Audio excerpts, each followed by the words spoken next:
If you watch anything Magical Girl or tokusatsu related, you've probably heard some of the space-themed series or seasons. Q-Ranger, Star Twinkle Pretty Cure, Sailor Moon, Kamen Rider Forze, etc. However, that is different from what I will discuss in this video. I will discuss the depictions of extraterrestrial life forms in both tokusatsu and Magical Girl media, excluding specific character development that does not relate back to the topic of them being an extraterrestrial life form. With that out of the way, let's jump into the topic, shall we? First, let's talk about the most prominent examples of extraterrestrial life in tokusatsu and Magical Girl media.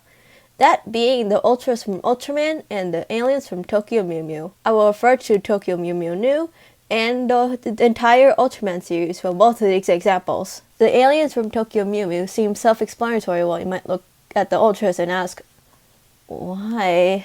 I mean, I totally get it, they look like people in suits. The original Ultraman and every Ultra after him, with a few examples such as Ultraman Zerth and Ultraman Gaia, come from Nebula M78, specifically in the Land of Light. The aliens from Tokyo Mew Mew, however, we don't have a name for their home planet. Don't worry though, some of the Ultras don't have a known home planet either. The aliens from Tokyo Mew Mew use Chimera Animas, which are the monsters of the week in Tokyo Mew Mew, to speed up their destruction of Earth and reclaim it for themselves. At the same time, the Ultras essentially seek to protect Earth from harm, such as their current kaijus, with a few exceptions like Ultraman Belial and Ultraman Tree Gear, who are evil Ultras. It should be noted that several Ultras have had their trust in humans shaken within their series, like in Ultra 7, where Dan, who is Ultra 7, questions his trust in humans with the non-malt, claiming that they're the true Earthlings and the humans are the ones doing the invading. This was not made any better by the fact that the humans are actively gleeful in killing the aliens, or the true Earthlings as they put it. This differs a bit with the Tokyo Mew Mew's relationship towards the aliens. The Mew Mews and the aliens become friendly towards each other despite being enemies, and the two sides eventually make peace. The aliens would also eventually return to their planet that now has a luscious environment thanks to the Mew Aqua. Though, if I'm going to be honest, I really don't like the Kishu as Ichigo ship. I mean, she has a freaking boyfriend! Now I can talk about more specific characters from these series, starting with Lola Hagoromo, who is from a fictional planet named Saman and is Cure Milky of the Star Twinkle Pretty Cure team. Like the aliens from Tokyo Mew Mew, Lala is more human-like in appearance, with the main distinguishing factor that separates her from humans being her antennas, which have yellow orbs at the end of them, like the rest of her species.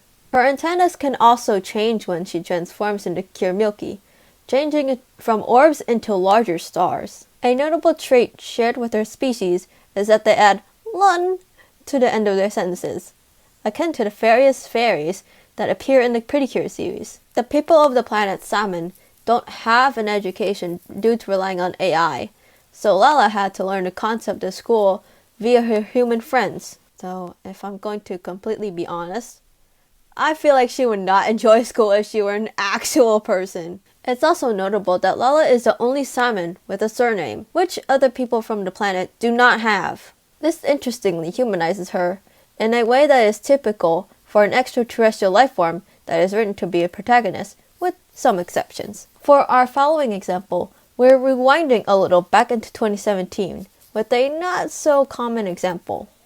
At least one I don't see talked about as much. This is Stinger. He is from the star system named Sasori System and is Sasori Orange of the Uchu Sentai Q-Ranger team. Those from the Sasori System bear scorpion tails, though they are human, unlike many other examples that are explicitly aliens. He can also extend his stinger tail to poison people in his civilian and Q-Ranger forms, as demonstrated in his debut as Sasori Orange, which is pretty neat if you ask me. The topic of extraterrestrial life in both Magical Girl media and tokusatsu is not just about the fantastical creatures, but also about the intriguing theories that it presents. These theories challenge our understanding of life beyond our world, suggesting that there may have been life forms that existed before us, or even that we humans are the extraterrestrial life forms claiming not to be. This thought-provoking aspect of these series and franchises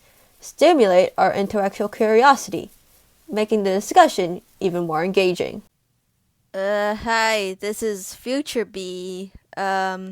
Recording a few days later after I recorded the initial script.